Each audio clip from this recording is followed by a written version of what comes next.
We're live. Hello, everyone. Happy International Women's Day. It is my pleasure to welcome you to our Women in Blockchain panel. I'm Lauren Weymouth, and I lead the University Blockchain Research Initiative for Ripple, otherwise known as UBRI. This is a philanthropic program launched in 2018 to accelerate blockchain innovation, adoption, and understanding. We collaborate with over 40 global universities to fund research and technical developments, student activities, conferences, and also curriculum development and courses, new courses. Many of you have already reached out and are asking for where you can get some blockchain opportunities. So we've listed resources from our partners in the platform. Check them out under the resource tab.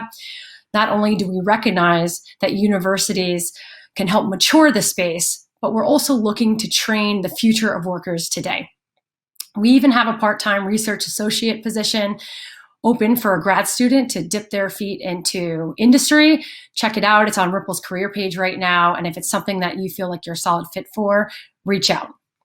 So a little bit about this event and how it came about. We host an annual academic convening every fall. This year it will be virtual October 11th and 12th. To bring together all our researchers, scholars, and industry to work through challenges and how the space is developing. This event has been so popular that we've been requested to host some mini UBRI Connects throughout the year. And this is our first take on that with specialized topics. If you like it, there'll be another one in May focused on financial inclusion. So all of our panelists today have been cherry-picked from the UBRI network, identified by their leadership as strong contributors and champions of the blockchain space, also committed to training the future of workers and advancing women. Coming to us from Alabama, Singapore, New York, and the Bay Area, they are fierce role models for all of us. And our moderator, Jim Chauncey Kelly, leads Ripple's global recruiting. Jim's been at Ripple for 3+ years and in talent acquisitions and HR for over 20. He has experience ranging from pre-IPO startups to global corporate organizations, both public and private. Jim, take it away. Thank you, Lauren. Hey, everyone. Welcome to our first Women in Blockchain celebration panel. I'm Jim Chauncey Kelly, as Lauren just said. So excited to be here. Before we start, though, one thing I want to mention to everyone attending this, if you want to ask questions, you're able to throughout the panel. Just type them in the submit a question box you'll see. And if time permits, we'll definitely try to answer some of those questions toward the end. Okay, so on to our programming. I'm really happy and grateful to be here hosting this panel. On our panel today, specifically, we have Tal Rabin from the University of Pennsylvania and the Algorand Foundation. We have Dr. Floran Syler-Woods from Stillman College. We have Joelle Choo from the National University of Singapore. And we have Jocelyn Weber from the University of California, Berkeley. I'm really excited for you to hear from all of them on this topic of mentorship and most particularly career growth. Before we get into questions, though, I'd love to have the panelists introduce themselves, including a brief overview of their background and areas of expertise. So hello and welcome. Let's start with Tal.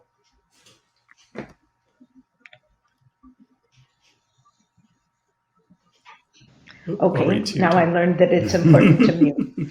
So thank you for having me, and I'm really honored to be sitting with these amazing women on International Women's Day and with this great man also.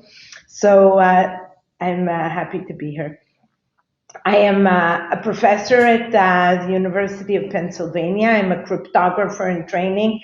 I know that for many people who are listening to this panel, they think that cryptography is crypto, but no, when I say cryptography, I really mean the area, the mathematical basis for everything in the internet that's security.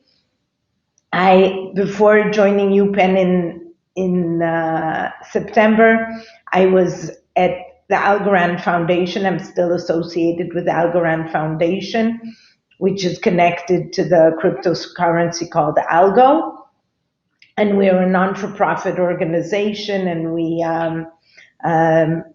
do both research and also try to build a community for the Algorand platform. And before that, I was 23 years at IBM Research doing research in cryptography and headed the crypto research group there. Back to Awesome. you, Jim. Thank you so much, Tal. Let's move over to Floran. Floran. Well, hello, Jim, and hello, panelists. My name is Dr. Floran Syler-Woods. I'm an associate professor of accounting and data analytics at Stillman College. I got into my curiosity about blockchain, took place about 5 years ago, and I just asked an economics colleague of mine what Bitcoin was, what blockchain was, and then it's just been very interesting exploration since then. Because blockchain is a distributed ledger, of course, that piqued my curiosity as an accountant. And so I look forward to talking to you and answering any of your questions. I love talking about blockchain to influencers. We have a podcast called the Blockchain Learner Network, and we'll talk more about that during the panel discussion. Back to you, Jim. Thank you, Floran. And let's go over to Joelle in Singapore. Joelle. Hello, everybody. Thank you for having me here. I'm Joelle Choo, fellow at National University of Singapore. I teach and advise companies, businesses, and executives here in the region, mainly around finance and digital transformation. So naturally, blockchain is part of the topics. And for my hobby, I run 2 wine bars, and I use those 2 wine bars to network and drive innovation around blockchain use case. Over back to you, Jim. Cool, thank you. Let's go over to Jocelyn. Hi, thanks for having me, Jim, and the UBRI group. Yeah, Jocelyn Weber at UC Berkeley. By training, I'm an engineer, and I worked in Silicon Valley for Hewlett-Packard for quite a few years. And what always fascinated me was how emerging technologies are adopted into the marketplace in different use cases. And just over 7 years ago, I had the opportunity to join Berkeley Engineering's Center for Entrepreneurship and Technology, where we teach the students about emerging technologies and how startups and new businesses are formed around those technologies. And we've been focused on the blockchain space for quite some time. At Berkeley, we have a lot of renowned faculty here in the space. And just over 2 years ago, I had the opportunity to represent Berkeley Engineering, work with the Haas School of Business and Blockchain at Berkeley to launch a blockchain accelerator. And we invite in teams from around the world to join us in the Berkeley ecosystem to move this technology forward. So that's where I've been spending most of my time in the last 2 years. I'll turn it back to you, Jim. Amazing. Thank you so much. Thank you, all of you. So let's start off with something a little fun to get ourselves kicked off. We're going to do a fun round of this or that. I'll popcorn around to all the different panelists with a little quick this or that question, and then we'll dive right on into the more serious questions. So for Tal, start with you. Mountains or ocean? Desert. Okay. A true cryptographer coming up with a third choice. Okay. Let's jump over to Joelle. This should be a little easier, but I bet you'll come up with something different. Coffee or tea? Coffee. Okay. Not a latte? All right. Let's switch over to Floran. Sweet or savory? I thought she was going to say wine, but she didn't. But I love savory. My in-laws are from New Orleans. Savory. Yes, yes. All right, now back to Tal. No more this or that. Blockchain is innovative. Nice. Floran, blockchain has the opportunity to what? Change the way we do business, just like the Yes, internet has. indeed. It has that capability. Oh, yes. I say that every day at Ripple, for sure, when I'm interviewing candidates. Okay, back to Joelle. The most interesting use case I've heard about for blockchain is what? License processing in government agencies, cross agencies, license processing. Very cool. Okay, one more. Jocelyn, in 10 years, blockchain will be used for what? I hope providing a digital certification of your vaccines so that people, when they get the COVID vaccine, do not need to carry around a little paper card. Goodness. Let's hope everything gets a little more easy like this. Okay, that was fun. So let's go ahead straight into the actual questions. I'm going to start with Tal again. Do you incorporate your industry experience with both IBM and Algorand in your lectures? So, first of all, I believe that everything we do always meshes up with everything. So, of course, but so far, as I've only been at UPenn for one semester, I've taught an introduction course to cryptography. So these are all the basic primitives.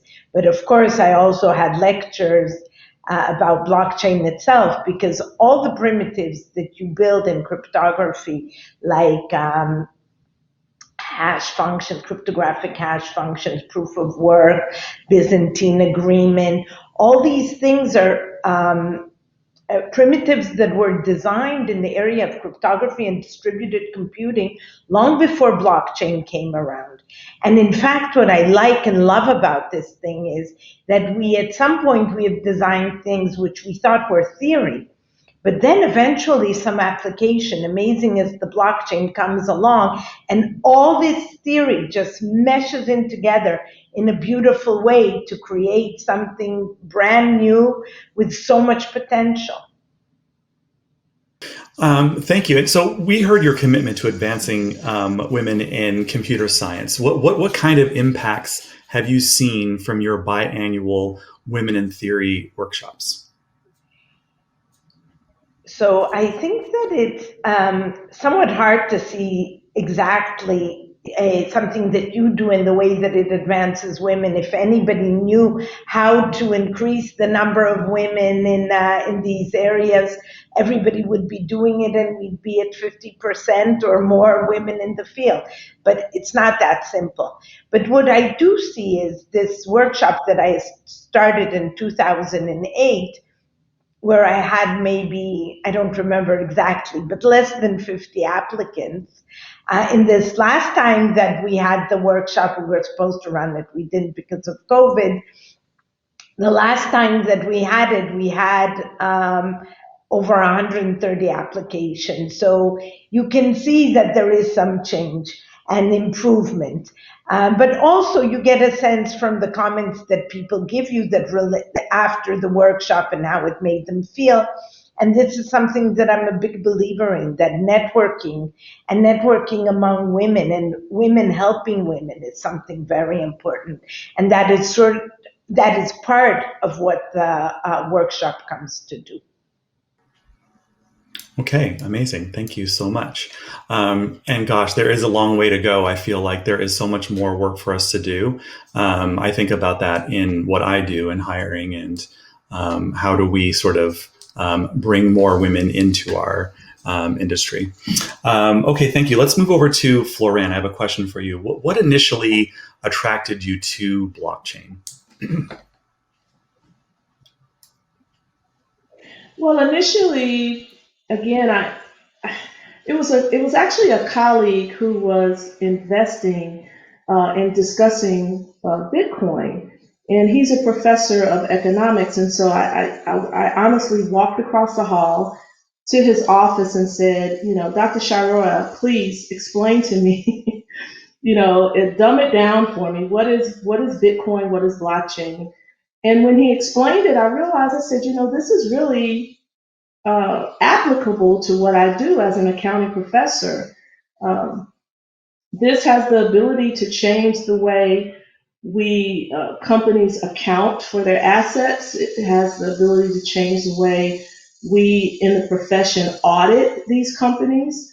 And I thought, I really got to learn more about this. And so I started looking at opportunities to study more. Got a grant from Morgan State University to actually incorporate the study and discussion of blockchain into accounting courses. And after that, got another grant to start the podcast. Now, the podcast specifically targets students and faculty of HBCUs because Morgan State is interested in making sure that historically Black colleges and universities know more about blockchain. And of course, Ripple has been a champion in helping Morgan State's FinTech Center get the word out and educate us about blockchain. But it's just been one thing after another, one opportunity after another, and just being curious. And really, because this is such a wide open field and wide open opportunity, you just need to have a healthy dose of curiosity, and you can pretty much jump in and learn a lot. Thanks. So speaking of the podcast that you just mentioned, you launched a podcast to help educate new learners on this technology. How do you go about choosing your content and your guests? Well, again, first of all, there's certain areas when I read a lot about blockchain, there's certain areas that interest me. But more specifically, myself and my co-host, Dr. Sharoya, usually find people in groups, like in LinkedIn groups and different other groups that are having conversations about blockchain, having conversations about cryptocurrency. And you can find these groups online. You can, and I promise you guys, LinkedIn is such a good place to get started to find out who's doing what in this space. But then as the conversations go with our guests, they usually get us to thinking about another area and other people who are involved in other areas within this space. And so it kind of balloons into getting to know the entire community and who is actually doing some interesting use case or research or any types of things like that. And it's been phenomenal. And were there any sort of surprises that kind of came up in the recording of your first, I don't know, 10 or 11 episodes? And what's been the response to the educational medium? Well, yeah, there's been a lot of really cool episodes, and most of the cool episodes have exciting use cases. Like my colleague on the panel said, she was hoping that we could track COVID-19 vaccinations. Well, there are people actually working on that right now. And I've had a woman company who actually is working on tracking COVID-19 cases and the actual vaccination of those cases, vaccination of people. And so there's a lot of interest. We have entrepreneurs who are considering how to make sure that when you go to the grocery store, when the package says that the food is organic, is it truly organic? How can we trust that it's organic? Well, if you put the whole organic process on the blockchain, then you know that this is a trusted process, and you know that the food that actually made it to the grocery store was organic. And so those types of things are just exciting. And it's also exciting to know that none of my guests, we've already done over 12 episodes, and I promise you, none of my guests call themselves an expert. Everyone's afraid to say they're an expert because the field is so new and there's so much being done that no one considers themselves an expert. Everyone considers themselves either, an innovator or an influencer or something like that, but no one wants to hold themselves out as an expert. And I found that to be extremely comforting. And it's not, it helped keep the intimidation level down from the interviews because, I feel the same way. I feel like I'm just getting started. And so there's a lot of things that I don't know, but I'm curious enough to find out. And so I think that those episodes really will help just the average person feel comfortable and confident that they can actually get into the space, they can learn about blockchain and not be intimidated. I love that. Just really connecting with people and inviting them into the conversation, I think, is the way to move things forward, I think. Okay, thank you. So, Joelle, the National University of Singapore launched a FinTech SG Singapore program in the fall and experienced a perfect 100% job placement rate. That clearly speaks to outreach and demand. What companies are snatching up your graduates in Singapore? So we have companies the likes like UBS, Development Bank of Singapore itself, and also Razer gaming company, Panasonic. So, and right now we're working with some government agencies to pick up some of our graduates as well. Cool. And what were some of the lessons learned for the next cohort that you may sort of shift? Some of the lessons, one of the top lesson would be, it's not just the technical skills that the students need to pick up, it's also use case development and application. And like what Tal said, some of these logic existed way before Bitcoin and blockchain, right? So it's beyond Bitcoin, understand existing technology and learn how to marry the two. Close the loop, drive awareness and adoption through being a preacher. Demystify blockchain beyond Bitcoin, generate the excitement so that it can increase awareness and job opportunities. And what percentage of women actually did the program itself? 34.4%. Hey, do you have Pretty goals good. to increase? Do you have any specific goals to increase that? Absolutely, and that's my job. We're gonna get those it wine to bars 50. will come in handy. Yep. That's why I just expanded my wine bar. I love it. I can't wait to visit one day. Okay, cool. Thank you. So let's move over to Jocelyn. Jocelyn, Berkeley's got one of the oldest and deepest commitments to blockchain, at least that I know of, and has the largest student club in the world. Can you tell us about launching the Accelerator? Yeah. So I think I mentioned in the introduction that, Berkeley's been pretty heavily involved in the blockchain cryptography space for many years. Well, cryptography for many years and computer science and blockchain pretty actively in the last 8 years or so with a number of faculty. And, I call it, we used to have like the old boys club, right? And now I think we have like the new girls club kind of going on at Berkeley and even on this panel around blockchain. We have leading faculty like Shafi Goldwasser, faculty and founders such as Don Song. I have a counterpart at the Haas School of Business who leads our UBRI activities at Berkeley, and that's Karen Bauer, who I work with really closely. Thank goodness for her. And Camille Crittenden at Citrus and Marianne McCormick at another institute on campus. So I think we have so many women touching blockchain at Berkeley that's really exciting to see. And then the accelerator that we launched over just 2 years ago, we've had 45 teams come through that accelerator, and 11 of those teams had women leaders, either CEOs or CTOs or something on that order. And so about 25% of women in the leadership positions. And I think that's a pretty good amount of progress versus like when I was in engineering school, decades ago.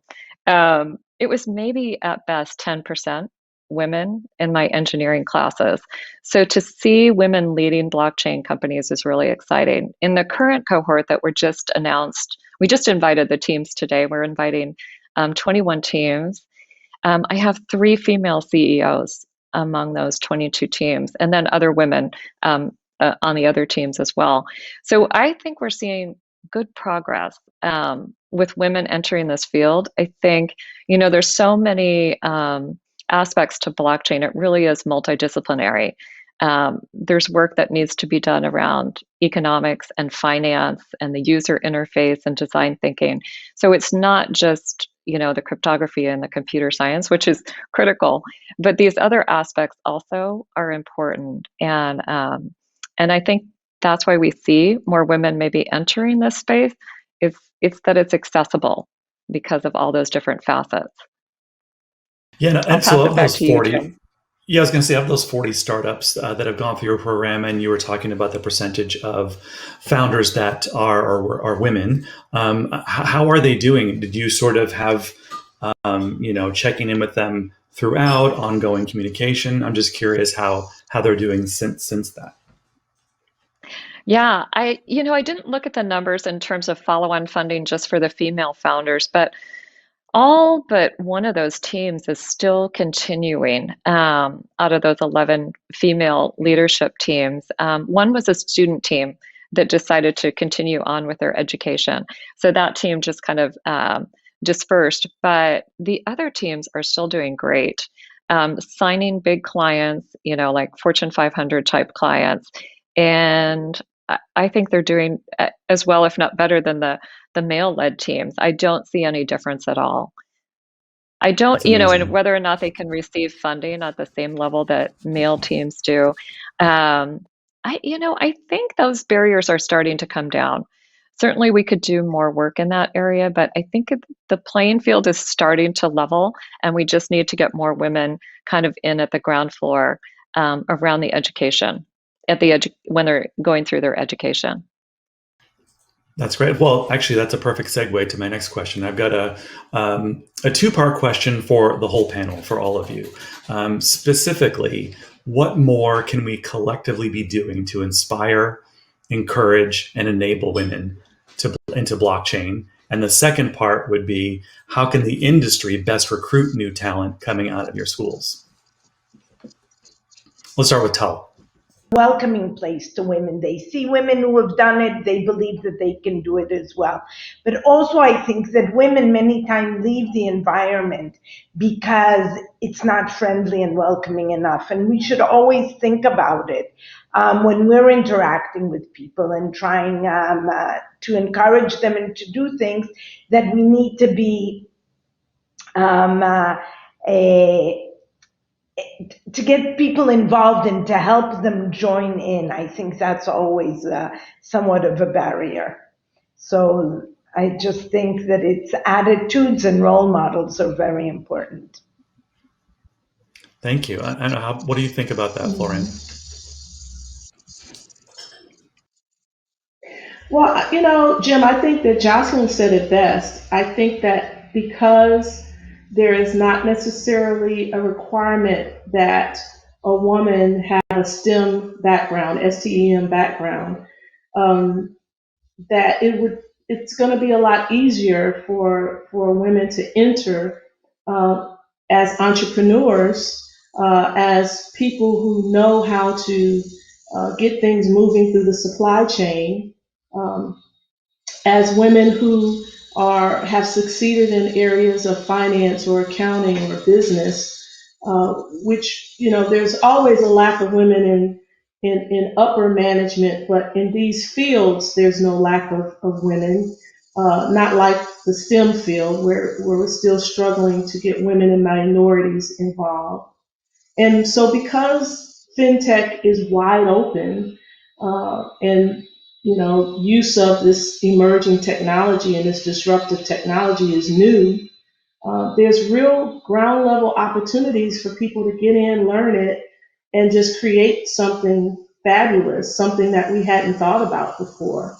And so I think whoever gets in, it's not going to matter your gender or your race or whatever. If you come up with some profound use of some of these technologies, it's going to be great. Awesome, thank you. And Joelle, what do you think about that? In particular, the second part of that question, where I was saying, how can the industry, people like me, how can we best recruit new talent coming out of your schools? Joelle. So what we've done here actually in NUS in terms of talent acquisition is we should look at sponsoring final year projects for some of the schools, and which allows students to come together in the last year, create a MVP, on paper, and execute that when they graduate. So we are already doing something of that similar nature in School of Computing, whereby companies come in, sponsor the final year project, give the students a problem to solve using technology, and as part of getting the A grade, you have to present it to the senior executive. And from there, you can hire those students. That seems to be a pretty successful approach, and I've seen companies gone on to develop some of these final year projects into viable, productive, in production products in the blockchain space, actually. Back to you, Jim. Excellent. Thank you. And finally, excuse me, Jocelyn, what do you think about that two-part question about, what we can collectively do to inspire, encourage, and enable women in blockchain, and then specifically, how the industry can recruit talent from your school? Yeah, a couple of points on that. I totally agree with what Joelle is saying, that if industry comes in and provides funding and projects for students to be educated in these emerging technologies, and provides challenges for these students to engage with, I think that's an ideal scenario. And we do that a lot at my center, kind of blend this boundary between education and industry for applied innovation. So I think doing more of that kind of collaboration with industry is important in this field. And then there's a couple of initiatives at Berkeley. One is SHE 256, which is kind of a play on the SHA 256 hash function used in blockchain. And that's a group that's focused on diversity. It's a student group that sprung out of our Blockchain at Berkeley student group, mainly with female leaders, but focused on diversity. And anyone around the world can join SHE 256 and partake in what they have going on. It's a 501c3, so anybody can donate. But I encourage corporations to get involved with groups like SHE 256 and help to foster community there and education. Another initiative that we have underway is a talent portal. And when COVID hit in March of last year, a lot of our students at Berkeley lost their internships and permanent job offers. And so we put together this talent portal of blockchain students at Berkeley and at other universities across the US and into Canada. And we had over 400 and some students with blockchain experience and interest. And we have shared that with a few people, but we're building it into something like kind of like a private LinkedIn that would allow all blockchain talent, to kind of opt in, and then corporate people or even startups in our accelerator potentially source that talent. And we're just thinking about all the different aspects to that. But I'd love to invite all the UBRI partners to, be part of that with us in creating this talent pipeline. And then a big part of that, of course, is education as well. So we've been talking about how do we create building blocks, pun intended, I guess, of educational content that's open sourced and available to anyone, so that there's no barrier. Anybody can access this educational content. And some of this already exists, like on edX or Berkeley X, from our student group, Blockchain at Berkeley. But Karen Bauer at Haas and I and some other people are talking about how do we make that content better, update it, and continue to keep it relevant to create this better talent pipeline. And I think I just read this morning, I have to mention this, that JP Morgan is opening up a new group. They have 45 openings that are related to blockchain as of today. And I was like, oh my gosh, there's going to be such a demand for talent in this blockchain space that, all the UBRI partners are going to be a key part of creating that talent pipeline. So there's lots of work to be done. I'll pass it back to you, Jim. Thank you very much. Okay, so we have a few questions that have come through, some initial ones from the registrants. So I want to ask a couple of those. Yes, sure. Can I say something more that I want to add about resources and so on? What's very interesting about the blockchain community in general, I think, is that it's sort of bottom up. People create things and they sprout and grow. And I feel that really it's the new generation that will be doing the new things. And for anybody on here who's a student who isn't aware, then there are all these blockchain communities at the universities. The California blockchains universities have a blockchain group and so on. So joining these groups, I think, is great because it gives sort of a community to discuss if you have ideas and so on. But what I want to say even further is if you really want to do something technical, many of the serious blockchains that are out there really have excellent websites with jump starts for designers if you want to do things. This is not for the financial and so on. This is really for the development aspects of the blockchain. And there are bounty programs there, and you can start with little programs and learn how to program on these blockchains and so on. And many of the blockchains have it, and it's really a good starting point, a technical starting point. That is amazing. Thank you for that. That's really helpful. Okay, so let me ask a few questions that have come through from some folks. And the first one I want to ask is to Floran. And this comes from someone named Elizabeth. She says, I have worked in tech for over 15 years, and I want my next role to be in blockchain. How do I get my foot in the door? Thanks. Floran. Elizabeth, I really hope you have an up-to-date LinkedIn profile. And I promise you, right now, there are lots of people who are in this particular space on LinkedIn. And Jocelyn from Berkeley just mentioned that JP Morgan has 45 open positions just with the label blockchain. I think it would be really advantageous for anyone who is trying to enter this space to, join a club. In the Atlanta area, we actually had a blockchain chamber of commerce. And so there are networking opportunities and groups that are opening up all over the place. And my suggestion to you would be to make sure that you network properly. You can start online because we're in a pandemic with LinkedIn and some of the other sources that my colleagues on the panel have mentioned, and just really learn what the opportunities are out there and just get involved and jump into the discussion. That's great. Mm-hmm. Thank you. Okay, I have another question for Tal. Tal, this question says, what are the best jumpstart resources you recommend to help get up to speed quickly on the technology and some hands-on experience? And are there any good curriculum resources for teaching blockchain?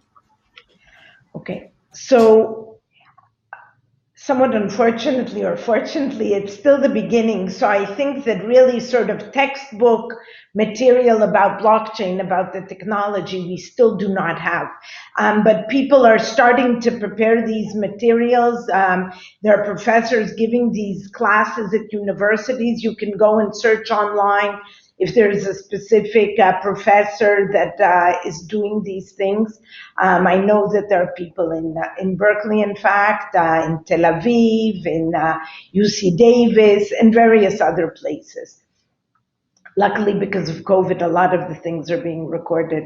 But people are building these more theoretical descriptions of blockchain as we speak. I mean, we're also looking at Algorand to really design these materials. But as I said before, this theoretical foundation, maybe it's important to know, but I think that people can get involved even without it by going to the web pages of the specific blockchain that they like, and there are resources there, a lot of small problems to try and solve. You have to learn the programming languages or design languages of the blockchains and so on in order to build a smart contract. Start small, try, and then you can do some of the things that maybe appear on those websites as bounties. But of course, at the end is, if you really want to have some application, you're going to have a good idea. And for that, maybe you need to get a team together of some people, talk, and try to brainstorm. But to get involved at a certain level, you can do, even if you don't have that bright idea, you can join these forums. There are a lot of discussions that people have. We have an ambassador program at Algorand, and people talk there all the time about content, about applications that are running, and so on. So just go and join any group of a blockchain that you're interested in. Maybe you don't know which blockchain you're interested in, and you can try a few. You know, Ethereum is already very saturated, but there are all these new blockchains who are building their communities, and you can be amongst the first. And there's a lot of opportunity in that. Yes, thank you so much for that. Okay, Joelle, I have a question for you. What technical skills do you find most important in the position you're currently in? Current cost system understanding and knowledge. So I've been a ERP consultant 25 years of my career. And what I see is that at the end of the day, blockchain is about tracing transactions, and all these transactions are generated and they have to land in a core system, whether it is a core banking system, an ERP system. At the end of the day, we need people who understand all this to connect the blockchain technology back to the back end. So integrating them. So this is a skill set that I see it's a little bit of a gap, because most people just jump straight into developing smart contracts building or the blockchain skills. You have to understand the core systems to be digital to the core, and that integration needs to happen. So that's the most technical in my area. Okay, Back thank to you. you, Jim. Thank you very much. Okay, question. Well, it's sort of a statement and question, looks like here, for Jocelyn. They start with, "This is a great panel and thank you for having it. How can more women be represented in the blockchain conversation across all socioeconomic levels?" Yeah, I think building on what Floran said, there's so much opportunity to engage in different groups out there, and there's no cost barrier. A lot of these groups are free, and Tal mentioned this as well. There's communities that you can join on Discord or on Slack, where they're talking about, ideas and, education opportunities. There's a lot of activity out there. I think also, joining a group like She 256, which is focused on diversity, can be really helpful, because then when employers are looking to hire diverse candidates, they'll probably tap into organizations like She 256. I think, on terms of preparing yourself for those jobs, maybe look for some sort of course that provides a certificate on edX or Coursera. There's quite a few blockchain courses. There's a Berkeley X version of edX that has a blockchain and cryptocurrency kind of fundamentals course that's free. If you want the certificate, I think there's a small fee. But I think doing all those things can help a diverse community get involved in blockchain. But I think the barriers of entry are so much lower now than they were like decades ago when I came out of engineering school. There's so much opportunity for people to educate themselves through online content and online groups. So I think it just, we just encourage everybody to try that and look for those people that they can connect with. So I want to thank all of you to our panelists in particular for such a helpful, engaging conversation today. It was really wonderful to hear from strong contributors in the blockchain space who are committed to continuing to forge the way for women in particular.